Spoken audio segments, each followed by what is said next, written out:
Hey, what's up, guys? Welcome back to the Wait For It podcast YouTube page. I am your co-host, Phil Smith, aka Phil the Filipino, and over that way, you can see my co-host, Mr. Eric Almighty.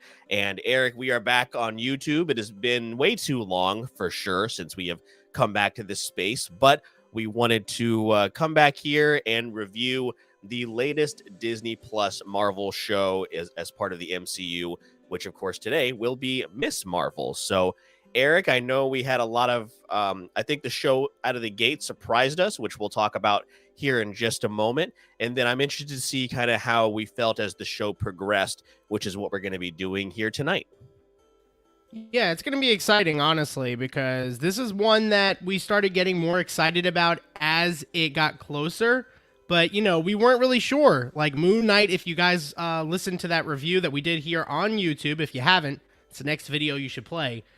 We liked it. It was a nice breath of fresh air compared to the last year of Disney Plus shows that have honestly been subpar. So, I got it tattooed on my body. You did. You did. You became. Yeah. Look at that. But I'm really excited to see how we kind of fell on this one, Phil. I feel like in a lot of it, we're going to feel very similar. I do feel like towards the end, we might feel a little differently, especially the finale. So I'm curious what that's going to look like in our scores. Yeah, it's kind of all over the place, which will kind of show in our review here. And yeah, but nonetheless, still excited to talk about it. We have gotten certainly a mixed bag when it comes to the MCU this year. And I think we still have She-Hulk. I think that's this year. And then Black Panther, Wakanda Forever. So we'll see how 2022 shapes up because, yeah, it's definitely been a mixed bag. But for those of you that are brand new to the YouTube page, welcome. Thank you guys so much. And thank you for navigating this space with us that Eric and I are relatively unfamiliar with. However, we are just committed to trying making more of a push and more of a presence here on the live stream side of things. We want to keep doing, expanding and more into streaming and stuff like that. So we really appreciate you guys being here. If you've never been to one of our live streams, there should be an option in the chat, either wherever you're watching, whether it be on YouTube, Facebook, Twitter, whatever it may be. You can ask us questions throughout the show, and Eric will have those posted. Or if you want to leave comments, let us know that you're here. We love that as well. Or if you're watching this video after after the live stream, thank you guys so much. We really, really appreciate it. But Eric, let everybody know how this review is going to go. As it mentions there, it is full spoilers. So we are going to be talking about everything that happened in Miss Marvel. The show ended last week. So if you are here and you've watched the show, great. And if you don't necessarily care about spoilers, perfectly fine. We're super happy to have you here. But Eric, let them know how this is going to go. Yeah, and I feel like up till a certain point, and even then, you kind of like, even the spoilers, there's one big spoiler, I think, that we'll talk about, but it's not like world ending. Other than that, guys, like if you haven't seen the show and you want to hear about it, this is the one time I would say, stick around. It's a fun show, guys. It may not be to the audience of two guys that you're seeing on screen, so take our thoughts with a grain of salt as we go over likes, dislikes, and then we'll jump into some final thoughts and overall grades, maybe go over some Rotten Tomato scores and see how it's being received. Overall, it's going to be a really laid-back, casual episode. And Phil, I'm excited to get into it. So why don't we jump right into it, and why don't we talk about likes? Is there anything that stood out to you? I feel like there's one big one we kind of have to start off with, right? I certainly hope it's the same thing. And for me, where I want to start is Iman Vellani. She is our Miss Marvel. And I got to tell you, man, like she is so incredibly charming. She is going to be a superstar. I can't wait to see, what she does next. She comes off as very authentic in all of her interviews. And as this character of Kamala Khan, I very briefly played the Marvel Avengers game where Kamala Khan is the main character in that game. Never really felt connected with her. And maybe that's just because that game overall is not very good. So hearing that, this character was going to get her own show, a little bit worried just because of that poor experience from the video game. But Iman Vellani, who is a real life Marvel fangirl, she is one of us, brings so much life into this character. And honestly, Eric, one of the I don't want to say few reasons, but one of the main reasons you keep coming back to this is just because she is so incredibly charming. I agree with that, and she is exactly where we have to start off. This show, for her alone, for that character, is worth the price of admission. She is absolutely the Robert Downey Jr. Tony Stark like casting. Like, I can't imagine another human on this planet just doing that role as well as she did. And I really like this character after that. She's a very likable person in the show and in real life. As you mentioned, that definitely helps. But I think she is the absolute heart of the show. I think she does a really good job. And she hasn't, I believe, Phil, this is what, her first like real like gig, right? Like, yeah, she's a newbie. She got plucked out of nowhere. She's going to be an absolute star. And I can't wait to see what she brings in the future. It actually, indirectly, got me excited for the Marvels. I'm not going to lie. Yeah. And it was going to take a lot for me to get there because I wasn't excited at all. So it's a win in my book when it comes to that. But Phil, the rest of this cast, really, really good. I really liked Matt Lintz as Bruno. He was really, really great as that kind of side character in the show. In fact, he was probably my second favorite character in the entire show. But when you have, you have Kamala's parents, you have Kamala's family, all of the people that were in the show, brought something to the table. I won't say that the acting is superb, and that's kind of where, Phil, this show isn't really catered to us. So there's going to be some things on dislikes I think we nitpick. But overall, I like the vibe that this show gave us with the family dynamic and a lot of the cool visuals. I feel like that, especially early on and in the final episode, were the most strong points that I've seen in a series so far as far as being unique. Yep, that was going to be the next thing I brought up too, is the art direction that they went with stylistically in the first two episodes, and then as you mentioned in the last one, so cool. Like, I've never really seen that implemented in any of the other Marvel shows or anything like that. You see it and I think the director had mentioned they took a lot of inspiration from Into the Spider-Verse, and you see that a lot early on. And what better movie that to take inspiration from, right? One of our favorite just films of the last 5-10 years or so. So that's really, really cool. I definitely echo what you said about Matt Lintz as Bruno. Disney just committing to Brunos, I guess, is what we're in the age of Bruno right now, is what's going on. This is the one Bruno we can talk about. Yeah. Yeah. No Silencio Bruno, no talking about Bruno. We're going to talk about this Bruno. He was great. Honestly, Eric, I was sold on him when I saw an interview he did with IGN and was like, what were some of your favorite games? He's like, I don't get to play as much anymore, but peak Fortnite was my time. I was like, oh, that's our guy. That guy gets it. That's not something we should really be very proud of, Phil. We're here now. It's okay. And then, like you said, her parents are very, very charming. Her brother and sister-in-law, fantastic. Those characters were really, really good, and which is solid because we definitely needed some like good core characters to offset some of the other ones. Yeah, and I mean, the show's not, it doesn't have everything amazing to go about it. It's not the most perfect show, but I gotta say there were two things I really enjoyed about this show in particular. The first one, I really loved the representation. This is representation done right. I can really get behind this, this entire project. I really liked a lot of what they did. They get a lot of things right. They get some not right. There's definitely, different arguments depending on your backgrounds. And, this was all new to me. So in my ignorance, I absolutely loved what I got out of it. And I loved the exposure. And the second part is this is a family fun show, guys, especially when we talk about the finale, which, didn't quite land with me.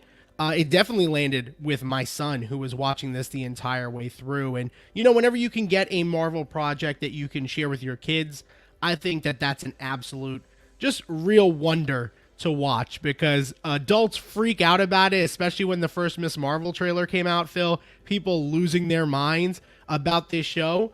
But I enjoyed it for what it was. Again, we're not the intended audience, and I still enjoyed myself very much. Yeah, and it would be ignorant of us to say that ignorance did not play a role in some of the response to the show from people that are never going to watch it. And you know what? We're not going to sit here and tell you watch every single Marvel property. Some people have just gotten Marvel fatigue. Hell, Eric, we have Marvel fatigue, but we're still, watching these shows. And yeah, like you said, I think one thing that's really great, especially going back to Moon Knight had an Egyptian director, and the directors for Miss Marvel were also of the culture that they're representing here. And I really love that Marvel is doing that. And, you just hope to see more of that going forward. But yeah, the learning about, the culture, not to say that everything is going to be totally accurate, but from what I've seen, everything has been relatively portrayed correctly as far as the past and everything that has gone on. Remember, I mean, Eric, we got 10 minutes in here, and we have to mention RRR, which is another film that's taught us a whole lot of stuff, a whole lot of new things. Like, I love that we're just expanding our horizons and learning about all these cultures that we really have never been exposed to. And we're seeing that a lot with the last two shows, which is fantastic. And yeah, like you said, unfortunately it does stumble, which we'll talk about here in a little bit. But yeah, just learning so much more and seeing characters that are underrepresented within any type of medium is always great. Yeah, and like I said, when it comes down to some of the things that this show got right, and that I just enjoyed, again, it being new to me. There were little things like partition. I had never heard of that before. The separation, I guess, of India and Pakistan, which is obviously what they're representing here. I don't know. I just really enjoyed that kind of like backstory to it. This show, before we get to dislikes, this show really did feel grounded, and in its own way, like Moon Knight, respected what's going on in the MCU, but up until the end, that final kind of end credit scene, it feels very distant from everything that's come before it in its own way. It felt fresh. It felt original. I'm never going to knock a show for that. But Phil, there definitely is things that are wrong with this movie. So what is something that you dislike the most out of this show? Well, I won't say it's something that as far as we will start with something I dislike the most, and it is the villains. And there's technically a group of them. And again, we are talking about a show that's not necessarily for a incredibly adult audience. Like, it is very aimed at kids and teenagers in a certain sense. But there are villains in here, Eric, that are just kind of just straight up dumb and like make really weird decisions. There's a lot of weird editing when it comes to like some of the fight scenes, and they just give up too easily. They're never once did I really feel like anyone was in any actual danger. And that's kind of a superhero problem just in general. That's not necessarily specific to Miss Marvel, but that group of villains, along with what was the Kamran, just did not hit with me, man. Didn't like them. Never bought into Kamran. I knew they were going to go for this whole like romantic angle with him and Kamala, and then Bruno being the the best friend that secretly is in love with their best friend and all that stuff. But like, didn't care for any of them. Not only didn't care for them, but they just weren't compelling in any way. I was never invested. It's a story you guys have seen time and time again. For those of you that stuck with us that haven't seen the show, again, these people from this other world want to take over our world by combining their world with ours, and there's this portal or key that they need to unlock, and Kamala is the key to that. How do you know of the key? It's just not a very unique story. For it being a unique approach to a character and to a setting, it's not a very unique story. And we just do the Marvel thing, which is where the fatigue is coming from. We just continue to go ahead and do the finale fight. 6 episodes still, not enough. I don't know how many times we have to keep saying this, and I'll keep shouting it until someone listens. There's no reason for this show to be 6 episodes. And where this falters, probably the most for me, Phil, and I feel like maybe I'm in the minority, I did not like the reveal that she has to her parents that she's Miss Marvel. I hated it. I hated it so much, Phil, that they just basically were like, oh, you're a superhero now. Cool. That's not the vibe I got from episode 1 from these parents. I felt like, there was also like a tease that her mom kind of knew a little bit, and they didn't do anything with that, and it came up to be nothing. So, I don't know. I just felt like they did a disservice to the family dynamic by making it just so accepting. If they were going for that, That's not what I felt with the actions leading up to that. So did that bother you in any way? Not necessarily. I think her dad probably would have been okay with it. One of the most wholesome dads in the entire MCU, by the way. Let's give a shout out to, I think his name is Yusuf. Was fantastic. Yusuf Khan, awesome, so good. The whole bit with him with the big Hulk and little Hulk warmed my heart, dude. I love that so much, so good. And then just to see him heartbroken, but yeah, it didn't bother me too much. It's once again where there's like, we needed 2 more episodes of this because her mom is so against her. Like, she sees the bangle, like, oh, like, get this away from you. You're not going to go to Avenger Con. You're not going to do any of this stuff. And then, they go on this trip, and then they reunite with her mother, and everything is fine. So yeah, it's just a product of not enough time to build these relationships. So they have to smush it all in 45 minutes to an hour, or carry it over into the next episode. So I don't think it bothered you as much as I don't think it bothered me as much as it bothered you, but I can certainly see how it's a criticism, but it's played into the fact that there's just not enough episodes in these things. I don't get it, but we're going to get 10 episodes of She-Hulk, right? Which again, something amazing better happen in that for it to get that special treatment, right? So that's another argument, another story for another day. We're also in the middle of San Diego Comic-Con, so by the time this releases, who knows what we're gonna find out, get confirmed, right? So, Phil, this series, just kind of talking about on the dislike, I know you and me in passing were like, this show started to kind of nosedive a little bit after episode 3, especially when we get to episode 5. I've definitely heard people liking that episode. I was not the biggest fan of it, and that's where it felt like we could have spent more time really building this story, especially once she does leave the country. She's in a whole new world, and it just like we sped right through it to get to some emotional beats. I didn't like that. Because we both didn't like that, we thought the plot kind of took the wrong turn. It should also be noted, the cool visuals at the beginning disappear until the end. And if I'm correct, I do believe that the series, the episodes, are directed by different people. Mm-hmm. And I'm seeing it here. The cool visuals that were directed by the directors in episode 1. Those twins, I think, right? I don't know if they're twins, but they're brothers, I think. Okay, I was going to go with you on twins, so I appreciate you correcting yourself. I was like, wow, I didn't know that. They also might not be related at all. I'm not sure. What an interesting fact.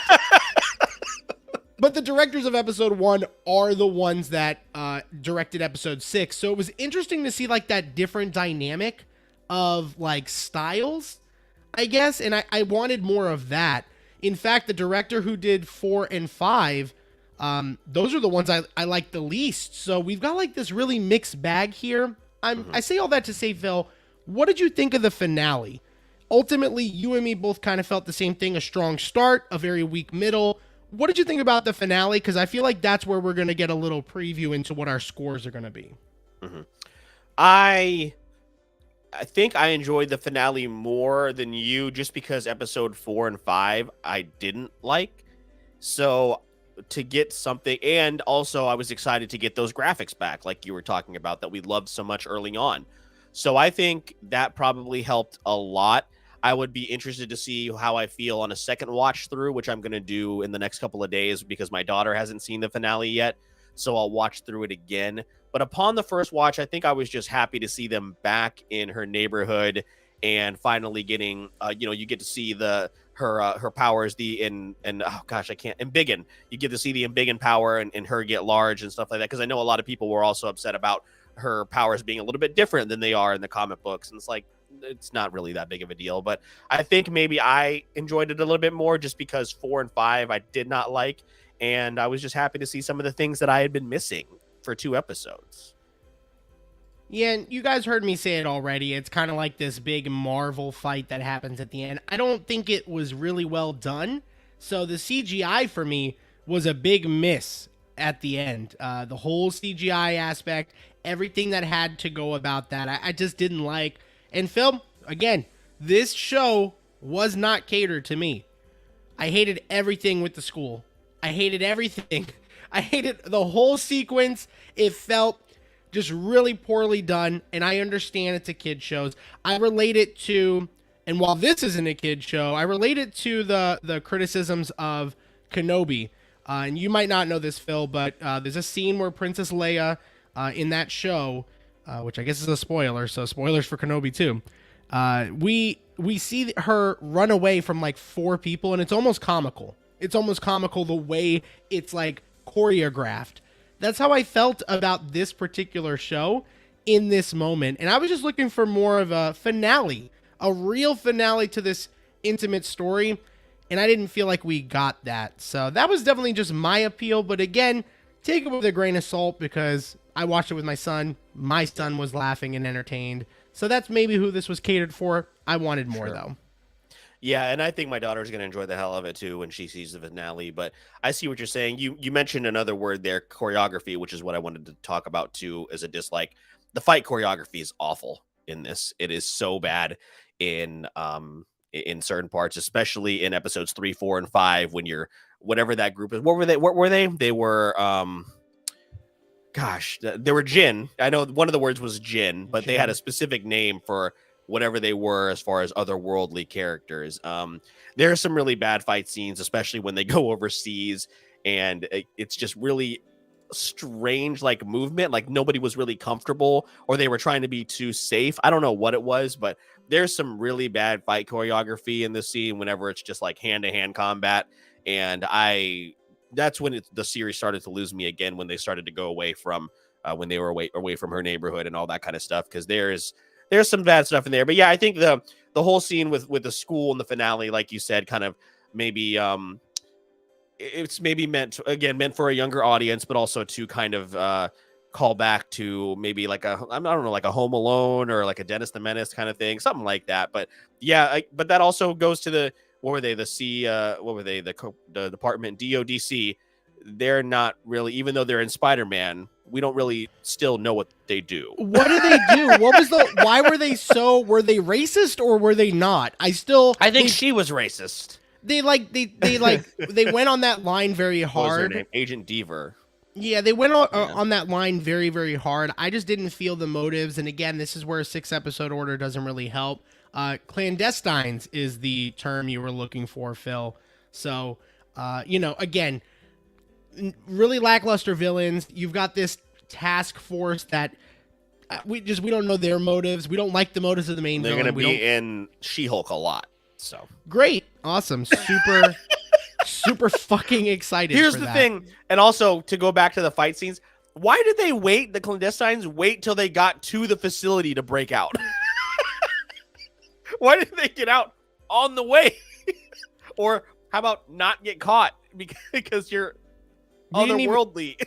We didn't even care about the main 2 characters in the clandestine, so I don't want to talk about any of them, to be honest. Any of the other ones that aren't the mom or the son. And even then, they were not interesting. No. They were not. Phil, they like pulled weapons out of nowhere. Is that a power? I'm not sure.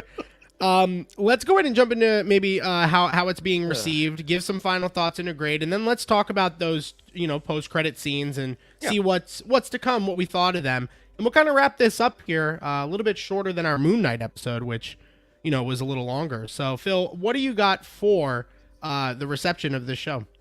Yeah, well, average tomato meter on Rotten Tomatoes, 98% from critics, so being received very, very well. And that doesn't mean that they think it's a 98% out of 100. It means that 98% of reviewers are saying that this is a solid show.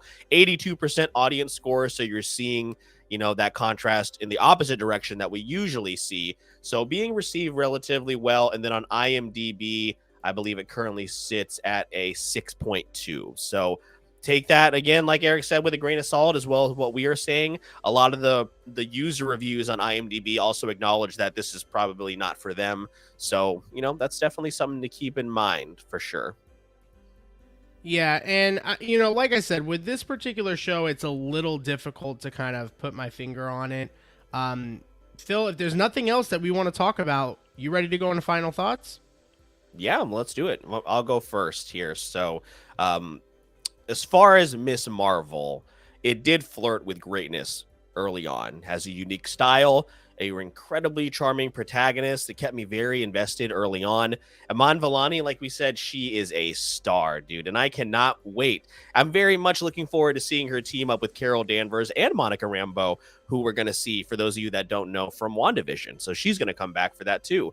And despite this show's flaws, it's disappointing that ignorance will prevent people from being introduced to her. That being said, there are many flaws in this show. Incredibly weak and outright just dumb villains, really bad pacing derail the show in the middle, and kind of barely stumble across the finish line.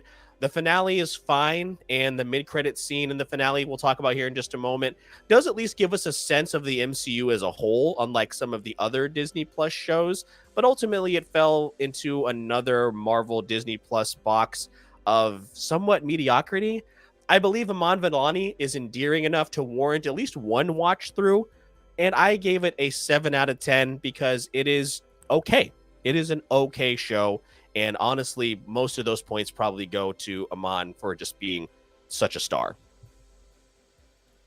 That's pretty solid, actually, because my opinion, guys, on this show, I was not the intended audience, but I still had a very good time with it. You have a main character you can get behind who does a very great performance, and I'm super excited for her alone to see what happens in her future in the MCU.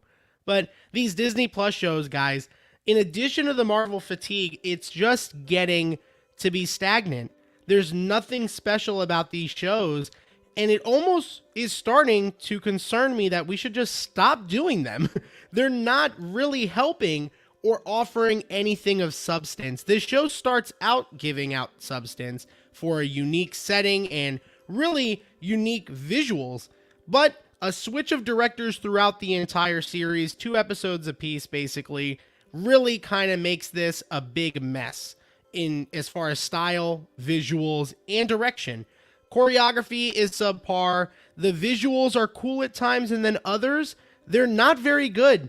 And for a company that makes as much money as Disney, there's really no excuse for some of these shows. Also, once again, going to mention Kenobi as an example. Too many of these shows that have weak CGI moments. This should not be happening. If you cannot give the same quality that you give to the movies, then there really is a question of if you should be doing them. With all that being said, negative tone aside, I'm going to give the show a 7 out of 10. It was a good time. It definitely stumbles in the middle towards the end, and for me, the finale wasn't the strongest. But I did enjoy the show so much, especially with such a good start. It's definitely worth a watch, and if you have family members that are younger, this is a great thing to put on and introduce them into the Marvel Universe, which, again, is what I think they were going for here. Yeah, Eric, you said something that, like, I don't know why I never thought of it, but it's just so simple. It's like, why are you even doing these shows? Because other than WandaVision and Moon Knight, I mean, we've gotten, well, I know Loki we both hated, but we got a bunch of 6s and 7s.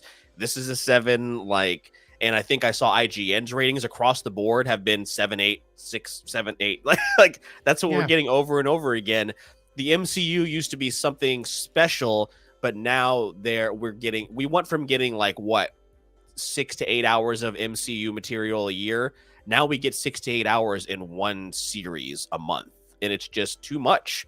It's too much, and I never thought I would say that coming, after watching 10 years of all this stuff. But like the shows, if you're not gonna bring something to the table that's going to be absolutely vital to your viewing experience, why even do them? And again, we could be proven wrong when Avengers Secret Wars is announced and we watch the movie and it's the greatest fucking thing ever because it's got Moon Knight and Hawkeye and Loki, right, and Kang the Conqueror shows up. 2025 or something. There's got to be a plan here, and maybe we'll see it soon. But, I just wish I could go back in time and see what I was feeling during the initial sets of phases when we knew it was like, wow, this is turning into something bigger. Yeah. And I just am not feeling that, and you would think more content would help, not hurt. So with that being said, the Marvel Universe continues to run forward. If you're still watching with us, we got a couple people watching still. We appreciate you. Feel free to throw something in the comments. We're just going to talk about those end credits and see what's going to happen moving forward. So, Phil, the biggest reveal of the show is that Miss Marvel is a mutant. And that is, they've done it twice. They don't get a third time. Stop playing the X-Men theme. I let it. I let disagree. It pass. I disagree. I told you they should keep playing it. Just no, keep I let playing it it pass. over and over again. You're gonna hear it a lot after this week too, because they're talking about the X-Men '97. That's it. That's the third time, and that's it. I want to keep hearing it. I don't want to hear it anymore. I just bring the fucking X-Men in. Then stop teasing it. Wait till we get Storm in Black Panther, and we're gonna hear it again. I would like to. What's Storm's real name? Hold on, I'll look it up while you. Yeah, while I get upset. So, the mutant thing is interesting. Apparently her origins is that she's an Inhuman, which they just want to get away from that so far. Surprisingly, Black Bolt again showing up in Doctor Strange. That was cool, but he also got his head blown off. So that I think that says. I feel like they don't want anything to do with the Inhumans. It couldn't be clearer. So. What did you think about it, Phil? Are you excited about that inclusion? Because, again, I'm assuming you bring her in. I'm assuming that she's going to have something to do with it at some point, right? Or is that just to let us know that mutants are out there officially? I think a little bit of both. And if I understand correctly, it was their initial plan to bring Miss Marvel in as a mutant. And then around 2013, things just kind of changed up a little bit because of all the movies that were going on. So it's not that much of a stretch. I haven't really seen anybody that has been upset about it, but I also haven't really been looking for it because it doesn't really matter if you're upset. I think it's just perfectly fine. These are all fictional characters. It's not that big of a deal. So I think it's cool. And again, like you said, I think it means we're going to be seeing a lot more of her in other projects, not just the Marvels, which I think is good. And I think it's exciting. We finally get the word. It was mutation was the word, but we've been dancing around it and trying to figure out where all this is going to go. As much as I am excited to see what happens with San Diego Comic-Con, it feels like they're going to save a lot of the stuff for D23, which is later on in the year. So we'll probably get like a little taste of what's coming up, but I think really we're just going to have to wait a few more months to find out what's really going on. But I think it's fine.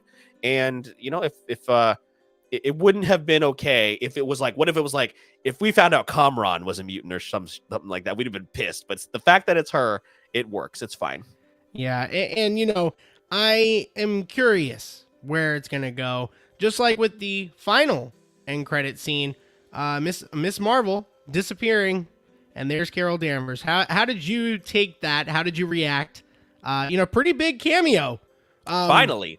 Is that in one of these shows? Am I forgetting someone, or is that the biggest cameo that we've gotten in a show? That's how forgettable a lot of these shows have been, but that's the biggest one, right? Yeah, I think that's why I was pretty shocked. I think that's why I kind of gave a little bit of a gasp, or I was excited about it because again, we have not seen any of these. Remember, it was all these other characters who have been rumored to show up in these other projects and they never do. And it made sense for her to pop up in this, it obviously, but I thought it was cool. I like to see, I have said this before about the Captain Marvel film, and when we did Up High Down Low, it ended up on my down low because I know Brie Larson is an incredibly likable and charming actress and person, and they have never displayed that across any of her appearances, whether it be in the films or in Endgame. We don't see it. She's just flat. Her entire performance is just flat. So I'm hoping that with Amon coming into this, and maybe they'll be able to play off of each other a little bit, that will do a lot as well as Monica Rambeau. So yeah, I was excited. I watched a couple of videos from New Rockstars about what this could mean. So of course Carol Danvers doesn't know about this, about Kamala Khan. So she's probably assuming that she just swapped places with some child and left her in another dimension. So she's probably freaking out. So yeah, I think if since it was the first one from first major cameo we've seen in these, that definitely played a part in me being relatively excited about it. Yeah, and with that being said, I mean, that's pretty much, I think, everything we wanted to talk about here regarding Miss Marvel. Again, it's a fun watch. If I'm going to recommend anything, though, and since we're at the end here, we can kind of goof around. I was very curious because we're figuring out how to use some of the streaming features. So I was really curious about the tickers. Yes. All right. It works. We figured it out. So if you guys aren't interested in Miss Marvel, please watch RR. Well, if we're learning anything about social media. It's that tweeting anything about RRR gets you views and attention right So now. when this video hits 1 million views, you know why. And if you haven't seen it yet and you're in Jacksonville, you're going to have an opportunity, hopefully in August, to see it on the big screen with us. So we're going to let you guys know about that as soon as we find out more. So much exciting stuff. We've also partnered with a very good friend of the podcast, Joyanne. So if you're looking to get some really cool merch, especially in the anime space, for example, keychains, art, stickers, she got it all. Check out Or if you have Instagram. a pet. I wish I had my picture of Shuri. That's nearby, true. but I She's don't. got custom work that she does, commissions that are still available. So make sure to check out our social media. Phil, why don't you let everybody know where they can find our social media, all of our previous episodes. Found it. There you go. Here's Here's my Shuri sticker. And if you're looking for cool art like that, that's our most recent post as of this this live stream. So Phil, take it away. Where can everybody find us? Yeah, guys, thank you so much for joining us. If you're a first-time watcher here, we are primarily a podcast that you can find anywhere you listen to your shows. Apple Podcasts, Spotify, Pandora, Amazon Music, you name it, we are there. And if you do find yourself later listening to Apple Podcasts, listening on Apple Podcasts or Spotify, please subscribe and leave us a 5-star review. Make sure you subscribe to our YouTube page here. Again, we're going to be making even more of a push with live streaming here throughout the entire year. You can also find us on social media, Facebook and Instagram at Wait For It Podcast, and on Twitter at Wait For It Pod. Our 2 most recent episodes this week, we talked about the aforementioned RRR, which is easily one of our favorite movies of the year. And then this past Monday, I talked about what is apparently my favorite show of all time, which is Stranger Things. I have no idea how I keep getting roped into Stranger Things conversations, but I'm in this now. So if you want to hear what I had to say, along with friends of the show, Kira and Philin, well, what they had to say about Stranger Things Season 4, we got you covered. And then we have a lot of exciting episodes next week as well. We have an Amity Phil horror coming up. Eric has a really exciting game room where it happens with our friend Trey. And then we wrap up the month with, or begin the month, next month with What Did I Miss? So we'll have you covered everywhere you need to be. Yeah, and with that being said, guys, this is the end of our live stream. So live stream. I can't talk. Thank you so much. Thank you guys so much for joining us. My name is Mr. Eric Almighty. That is my co-host, Phil the Filipino. And please don't forget, we release new episodes every Monday and Wednesday. And all you have to do is wait for it.